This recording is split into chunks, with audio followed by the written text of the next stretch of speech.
जरा सोचिए, एक ऐसा त्योहार जहां हर धड़कन, हर नृत्य का कदम और हर सांस प्राचीन रहस्यों से गूंजती है।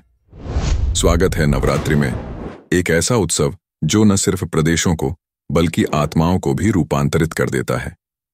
आज हम चलेंगे भारत के कोने कोने में उन छिपे हुए अनुष्ठानों और कहानियों को खोजने जो इस पर्व को वाकई अनोखा बनाते हैं। हमारी पहली मंजिल है गुजरात, नवरात्रि का दिल। यहाँ गरबा और डांडिया उत्सव का केंद्र है, लेकिन ये सिर्फ नृत्य नहीं है। हर कदम, हर ताली देवी शक्ति को समर्पित मानी जाती है। यह ऊर्जा का एक उम्दा खेल है। क्या आप जानते हैं कि गरबा का मूल एक आध्यात्मिक अभ्यास में है, न कि सिर्फ आकर्षक कपड़ों और ऊर्जावान संगीत में? दरअसल गरबा शब्द संस्कृत के एक शब्द गर्भ से आया है, जो जीवन के चक्र का प्रतीक है, और वह दिए वाला मिट्टी का बर्तन जो केंद्र में होता है, यह उस दिव्यता का प्रतिनिधित्व करता है जो हमारे भीतर रहती है।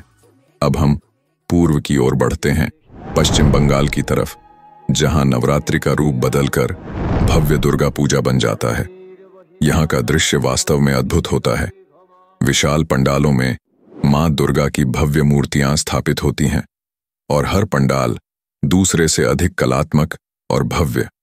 यह दृश्य इतना भव्य होता है कि शब्दों में बयान करना मुश्किल है। लेकिन क्या आप जानते हैं कि इन मूर्तियों को बनाने में एक विशेष मिट्टी का प्रयोग होता है? इसे पुण्यमती कहा जाता है। खास बात यह है कि इस मिट्टी को वेश्या के घर की मिट्टी के साथ मिलाकर देवी की मूर्तियों का निर्माण होता है। यह परंपरा सामाजिक सीमाओं को तोड़ने और सबको समान रूप से देवी की शक्ति में एकीकृत करने का प्रतीक है। दुर्गा पूजा सिर्फ एक त्योहार नहीं है, यह बुराई पर अच्छाई की जीत और मां दुर्गा की घर वापसी का उत्सव है। अब हम दक्षिण की ओर तमिलनाडु की यात्रा पर चलते हैं, जहां नवरात्रि गोलू नामक गुड़ियों के विशेष प्रदर्शन के रूप में मनाई जाती है। सीढ़ी नुमा गोलू की सजावट में गुड़ियों का यह अनूठा प्रदर्शन अद्भुत है। हर साल परिवार अपनी गोलू सजावट में नई गुड़ियाओं जोड़ते हैं और नए पौराणिक दृश्य तैयार करते हैं। इस प्रदर्शन की प्रत्येक सीढ़ी का आध्यात्मिक अर्थ है। सीढ़ियां आध्यात्मिक ज्ञान की ओर चढ़ने का प्रतीक हैं।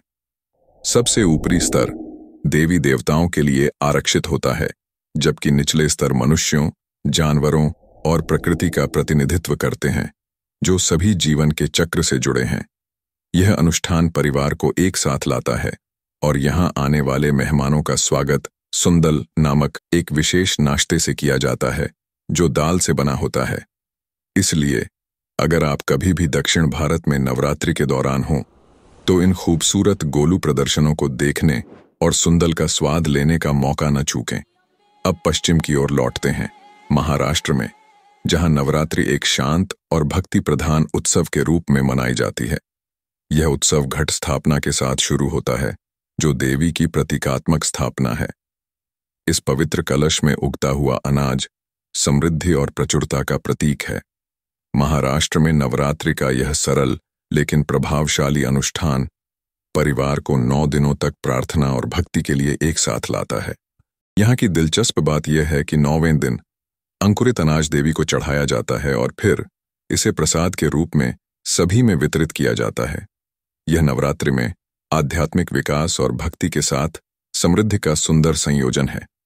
हमारी अंतिम मंजिल है हिमाचल प्रदेश, जहां नवरात्रि का समापन भव्य और विशेष रूप से अनोखे तरीके से होता है, कुल्लू दशहरा के रूप में।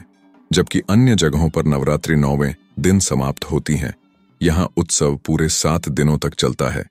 300 से अधिक गांवों के देवताओं को एक भव्य जुलूस में ढालपुर मैदान लाया जाता है, जहां हजारों लोग इस विशेष जश्न में भाग लेते हैं। कुल्लू दशहरा न केवल रावण पर भगवान राम की विजय का जश्न है, बल्कि यह हिमाचल की स्थानीय लोक कथाओं और परंपराओं से भी गहराई से जुड़ा है। यहाँ के लोग देवताओं को वास्तविक जीवित संस्थाओं के रूप में मानते हैं, और यह उत्सव एक जादुई अनुभव की तरह होता है, जिसमें पूरा शहर आस्था के इस अद्भुत प्रदर्शन में शामिल होता है। तो यह था नवरात्रि का एक अनूठा और अविश्वसनीय सफर, जो हमें भारत की अविश्वसनीय विविधता और संस्कृति से रूबरू कराता है। गुजरात के आध्यात्मिक नृत्यों से लेकर हिमाचल के भव्य जुलूसों तक, हर राज्य इस खूबसूरत त्योहार में अपना अनूठा स्वाद जोड़ता है। नवरात्रि न सिर्फ हमें भक्ति में लीन करता है, बल्कि हमारी सांस्कृतिक समृद्धि को भी उजागर करता है।